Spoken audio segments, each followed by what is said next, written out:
Episode 3, The Beatles' second album. The Beatles Come to America. Yeah, yeah, yeah, yeah.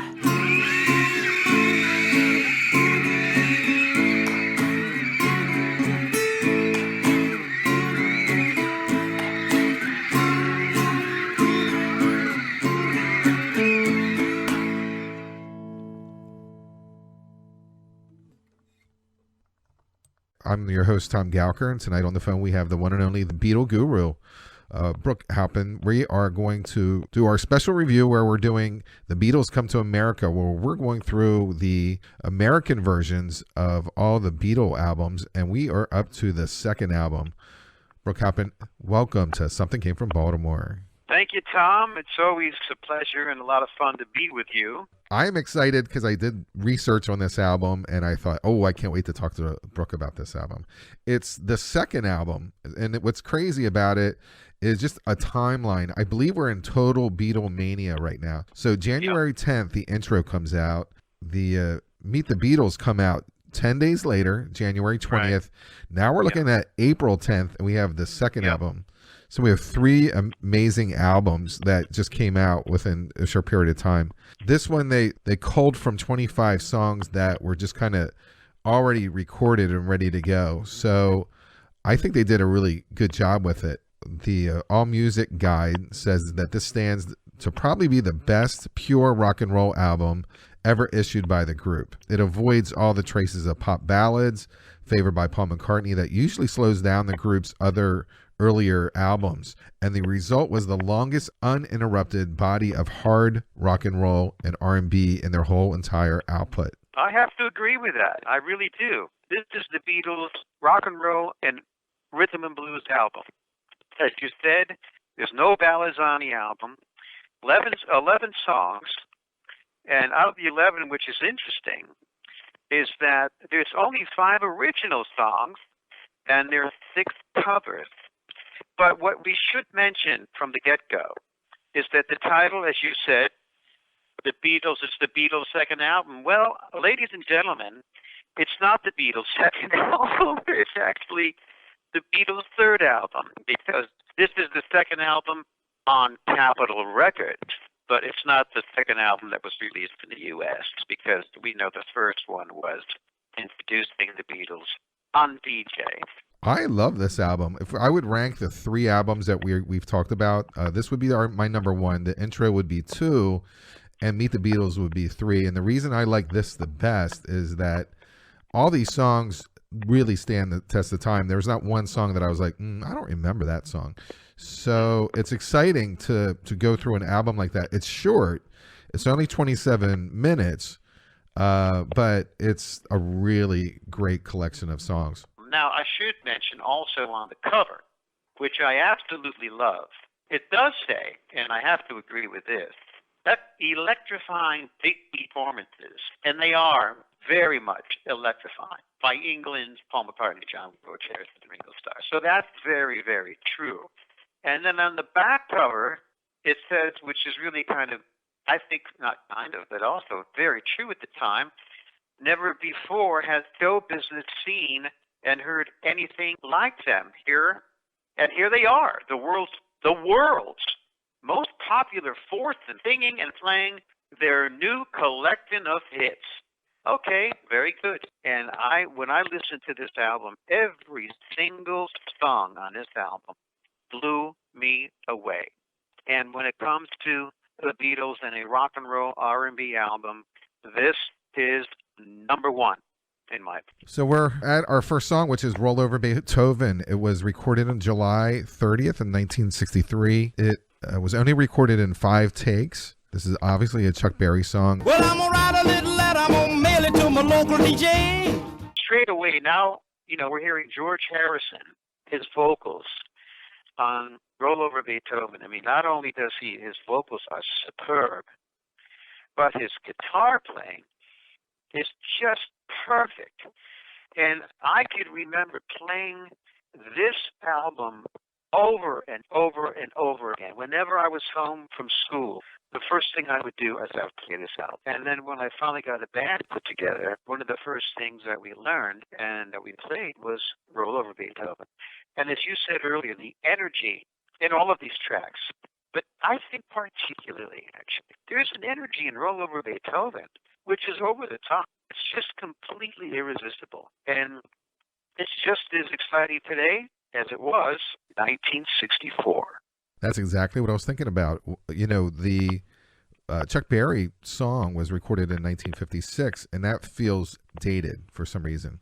But the Beatles version never sounds dated. There's something great about it. And then there's that weird thing where Electric Light Orchestra did a cover of it because of Jeff Lynne, and then those two became buddies, and it's a weird small music world. But Roll Over Beethoven to me is a fantastic song. I think as a rock song, it's one of their best of all time. Our second song is Thank You Girl. Yeah, Thank You Girl is interesting because it was a B-side. It was a B-side twice, actually. The first time it was the B-side on the VJ release back in May of '63 to the A-side From Me to You. And it was released in the States. And it tanked because the Beatles were not selling in '63, believe it or not. And there was no money. VJ didn't have any money to promote the record. But then it came out again in March of '64, a little less than a year later. And it was the B-side to Do You Want to Know a Secret? And because Beatlemania had taken off, then it rode coattails, if you will, of the single Do You Want to Know a Secret? And I think it's a very good song. The lyrics are fantastic because they're basically thanking the fans. You know, when girls heard this song, back in '64, when they heard the word "you," and the Beatles were very clever about this with their lyrics, because this is the first original song on the album. Girls believed in their imagination and in their fantasy. They believed that the Beatles were thanking them. That was part of it. Whether they were conscious of it or not, that's what they thought, that's what they felt. And this song clearly does that. And all I want to do is thank you, girl. Thank you, girl. My God, what a fantastic lyric for the time. It was perfect. The things that I love about Thank You, Girl was at the ending of the song, all they're doing vocally, Tom's are going, oh, oh, oh, you, oh, oh. And then there was these incredible drum fills. I mean, listen to the drumming at the end of the song. Oh, oh, oh, it's an amazing ending for the single. So I thought it's important to mention it. I think it was a very unusual ending, actually. But then again, it added to the excitement of the song and what was going on at that time while the Beatles were taking off worldwide with the Beatlemania. All right, so we're into You Really Got a Hold on Me. I don't like you, but I love you. Yeah, as you said, it was written by Smokey Robinson and recorded by him in the Miracles. And John Lennon's lead vocal he's like this sexy crooner in this song. Irresistible. How could you not fall in love with his vocals on this song? This song, I think it might be, and it's not the best, it's certainly one of the best covers that they ever did in their entire recorded history. The sound of George's guitar and the low strings is perfect. Ringo's drumming is perfect. Paul and George are perfect in the background. It's a perfect cover. Absolutely perfect cover. And it's one of my favorite songs that I still play quite a bit on my radio show to this very day because it's so damn good. Next song, we got Devil in Her Heart. He's got the devil in his heart. God is earth eternal life. Again, here's George singing the lead vocal on another song on side one. George did a lot more vocals in the early days with the Beatles, and this is a good example of that.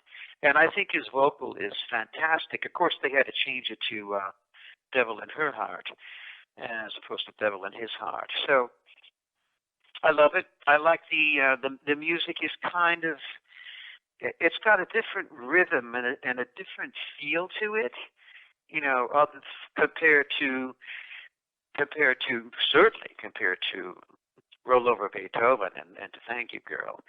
It had a different kind of, wouldn't you agree, there's some kind of the percussion is quite nice. You know, Ringo's playing not only the drums, of course, but he's got the maracas, you know, and I think that the maracas, it gave it a different kind of feel. Like a little bossa nova vibe to it.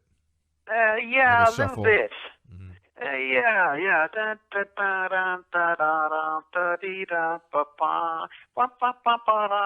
Yeah.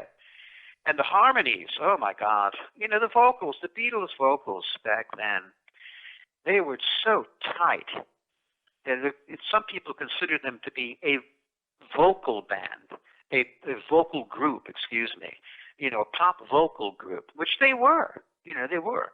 Their vocals were incredible together. And I just think that this is another good example of how well John, Paul, George, and sang together back then. So Money is, to me, is amazing, a great song. And it was the first hit that Berry Gordy had in the Motown for Tamblo Records. And right, and it was a hit. It did chart well. Yeah, it did do nothing over in UK. And, right, not in the UK, right. And I think this is a fantastic song. What's your thoughts on it?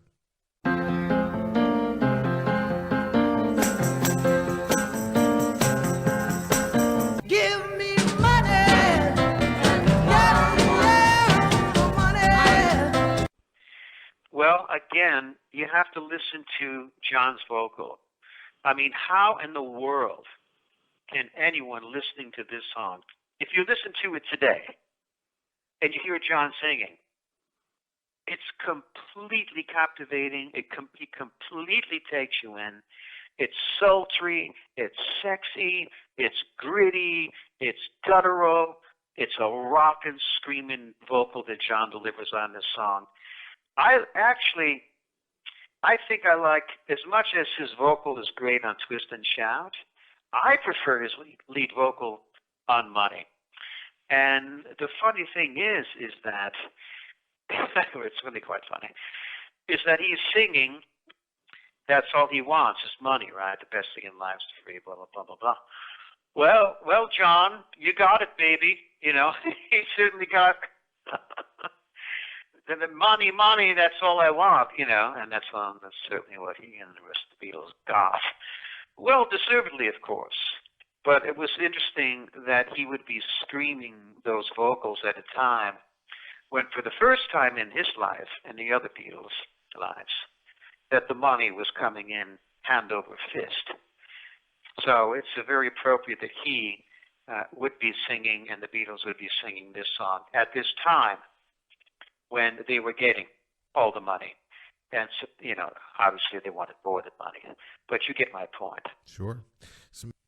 I wanted to mention, again, on Money, That's All I Want, listening to it today, and, of course, for the first time back in April '64, the riff,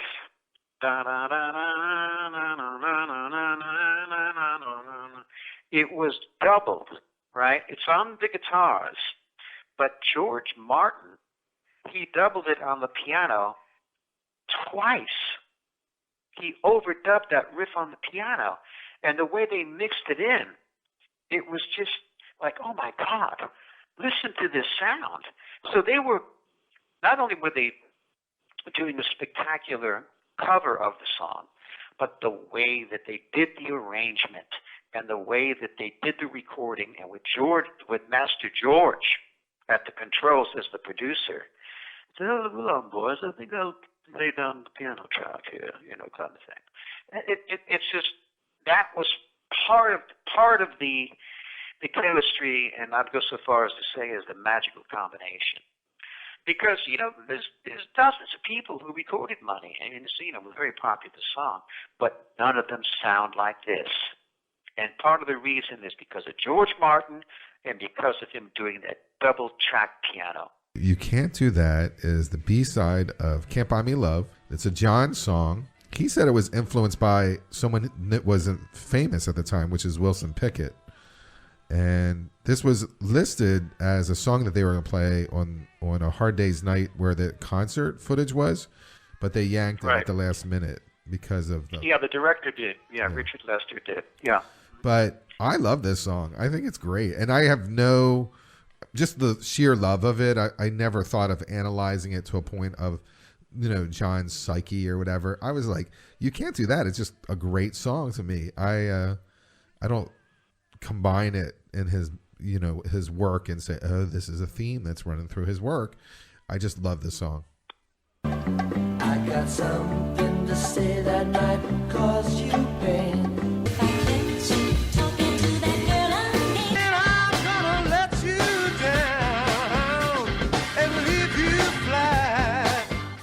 Yeah, well, now, as you had said, for John to say,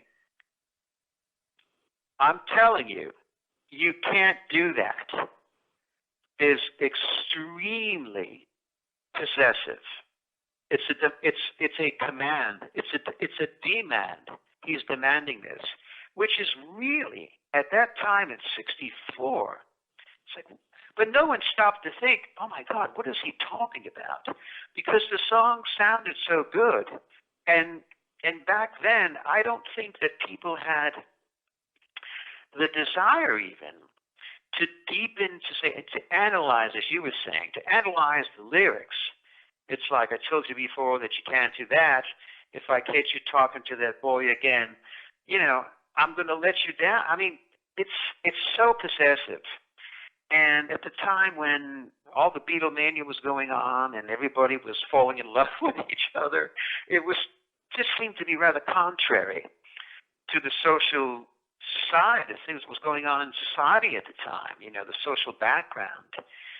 People were not saying, hey, wait a minute, you can't, I don't want to hear about you being possessive and you're being jealous and all that. But aside from that, it's one of the best songs that John wrote, and it's one of the most unusual songs for John because he's playing the lead guitar solo in this song, and most people don't know that. Everybody, especially back in 64, no one, because when they saw the Beatles on the Ed Sullivan Show or they saw tapes of the Beatles or videos of them or whatever it was, George Harrison always played the lead guitar solo in the songs. They did perform this during some of, I think, their 64 parts, during their 64 tours, that this was included in their repertoire.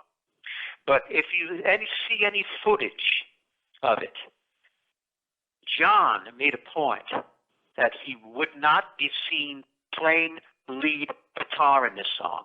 It's remarkable because it's a very, very good lead guitar solo. But I think he felt somewhat insecure about his lead guitar playing. So he didn't want to be seen playing it. And also, here we are raving about his incredible vocals on the Beatles' second album, and John never liked the sound of his singing voice, which is mind-blowing, because the rest of the world were drooling over every time they heard him sing. It was like, oh my God, this guy is the best singer I ever heard. So it's really fascinating, looking back at it now, that John plays the lead guitar solo, and he didn't want to admit it. And don't you think it's a great lead guitar solo?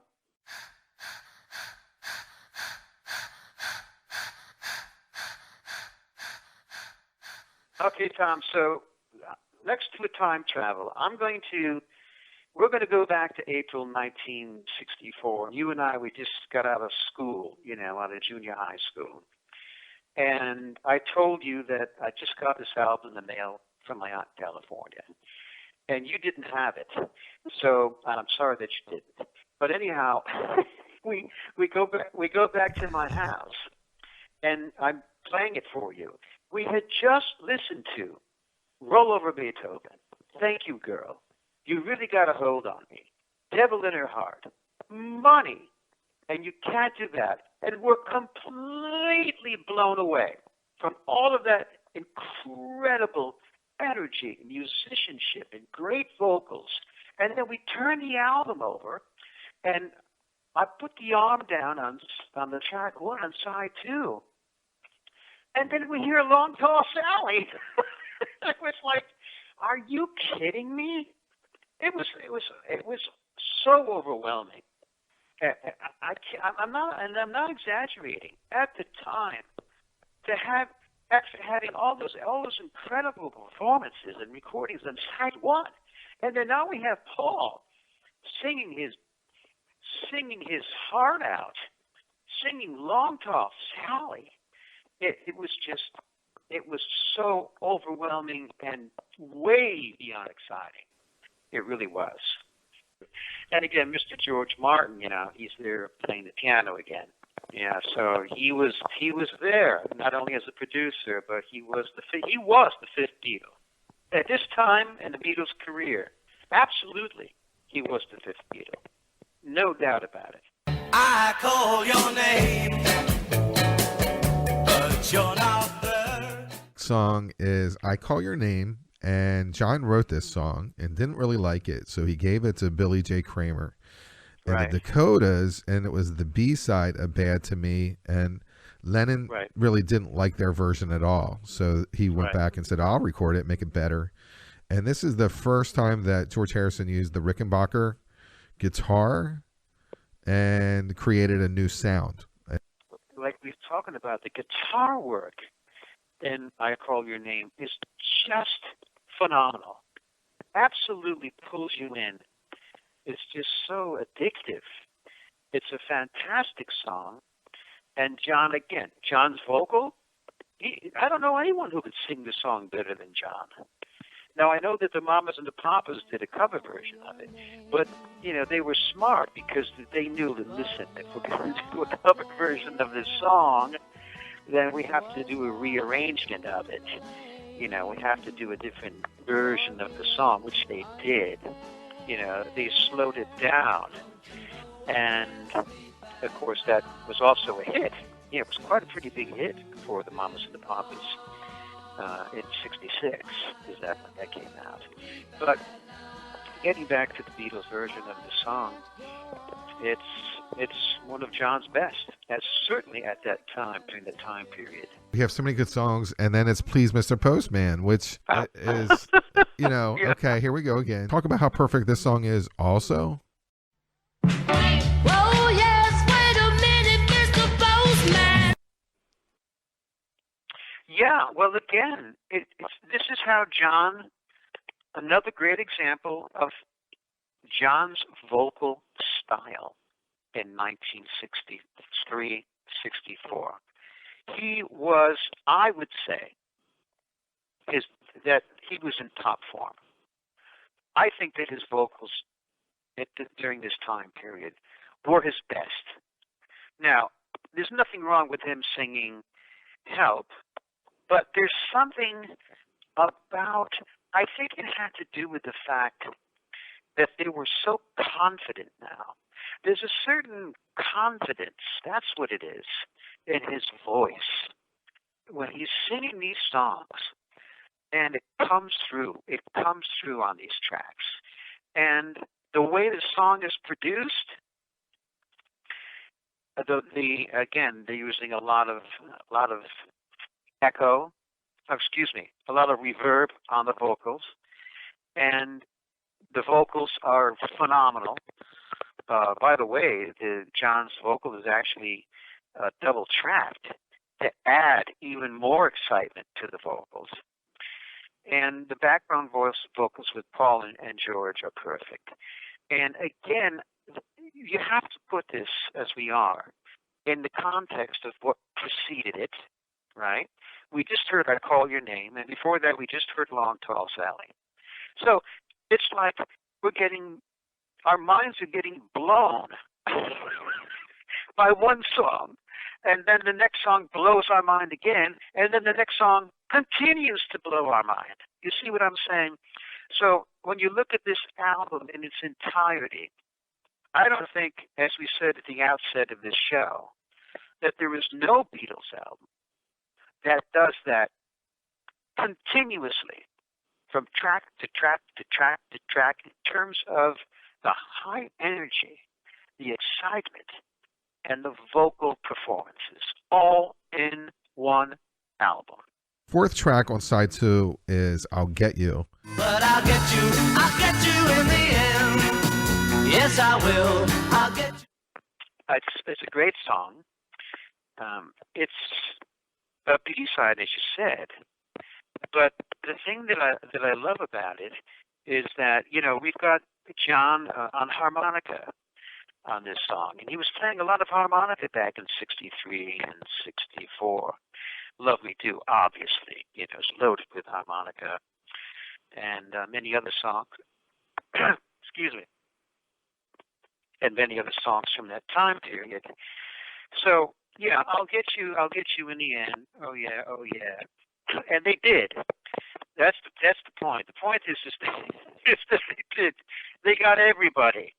By this time, I don't know. I can't think of anyone. There may have been a few diehards who resisted the Beatles. I'm talking about teenagers back in April 1964. Yeah, there may have been a few, you know, that were still listening to Jan and Dean and the Beach Boys or something. But boy, they got everybody. They really did. And it's nice that they put this on this album because at this point, you know, they had I'll Get You and they had She Loves You basically in the vault, if you will. And so they released it on the Beatles' second album. Now, which leads us right to the closing track. What a way to close out the album, Tom. Closing out the album with, of all things, She Loves You.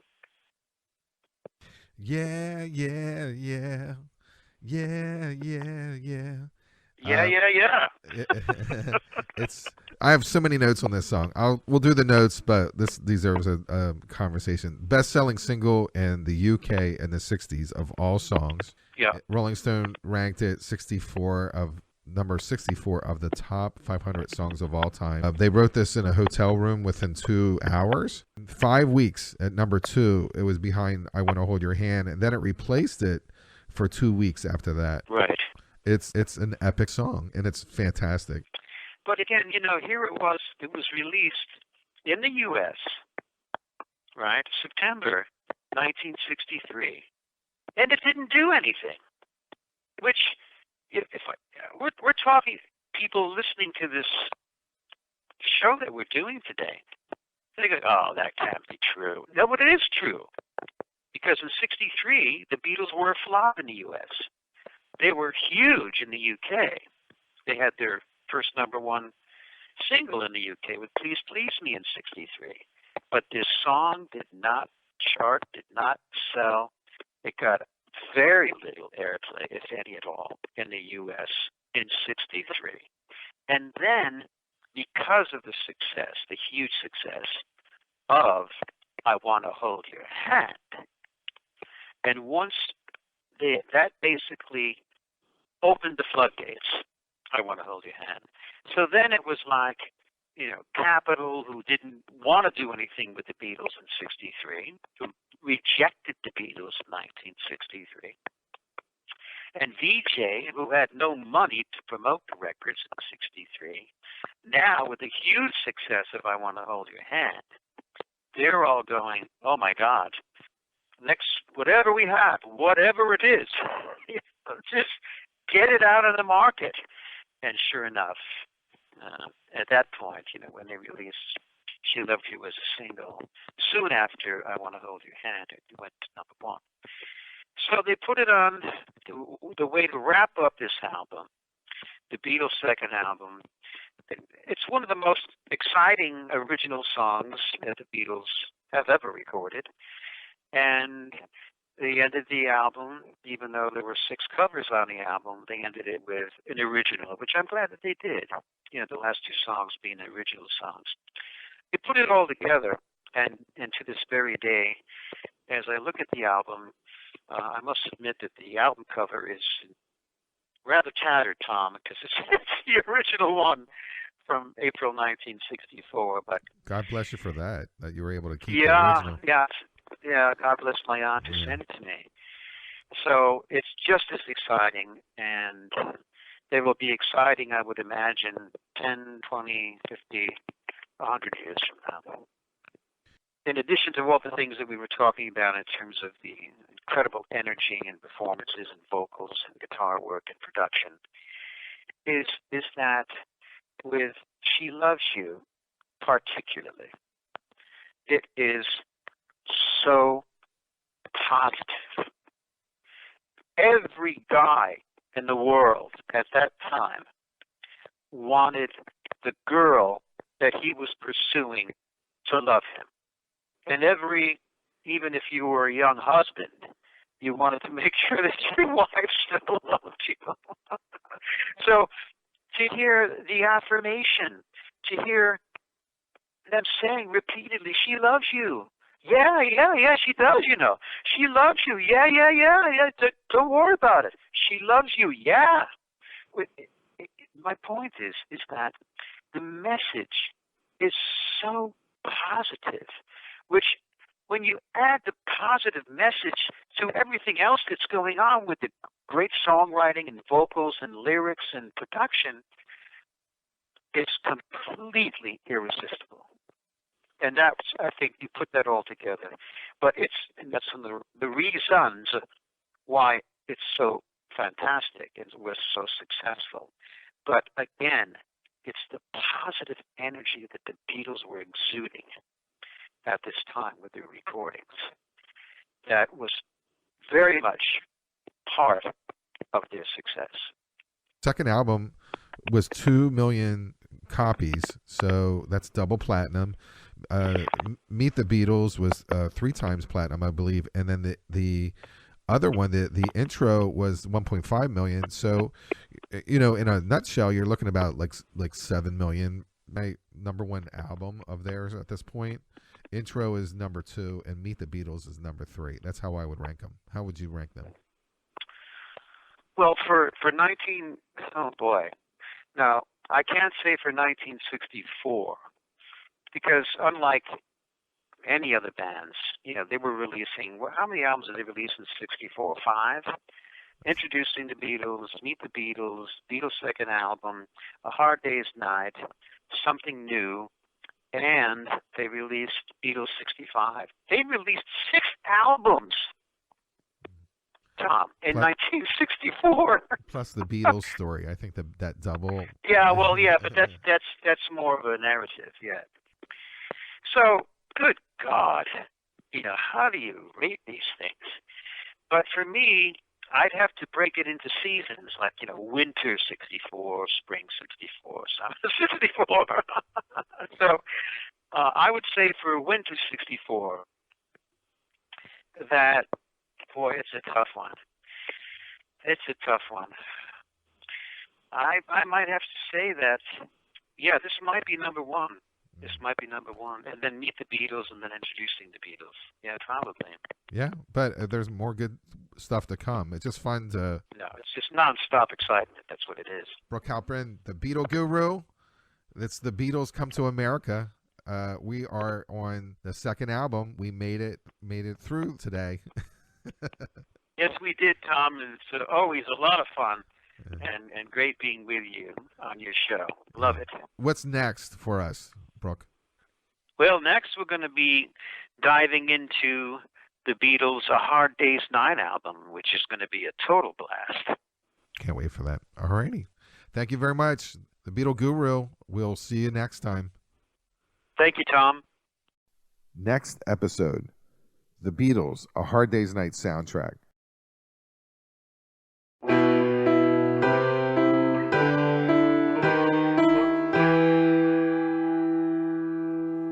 I hear strange lullabies, blowing dust into my eyes. Everywhere minds. Do not enter, not this time, leaving me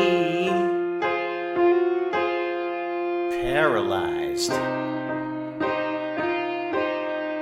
From the darkness, voices rise. I hear strange, strange lullabies. I hear strange, strange, strange lullabies. Everywhere I look, I see signs. Do not enter, no, not this time. Strange, strange lullabies. Strange, strange, strange lullabies. From the darkness, voices rise.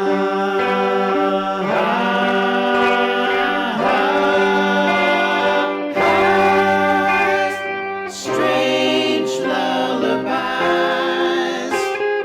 Strange lullabies. Strange, strange lullabies.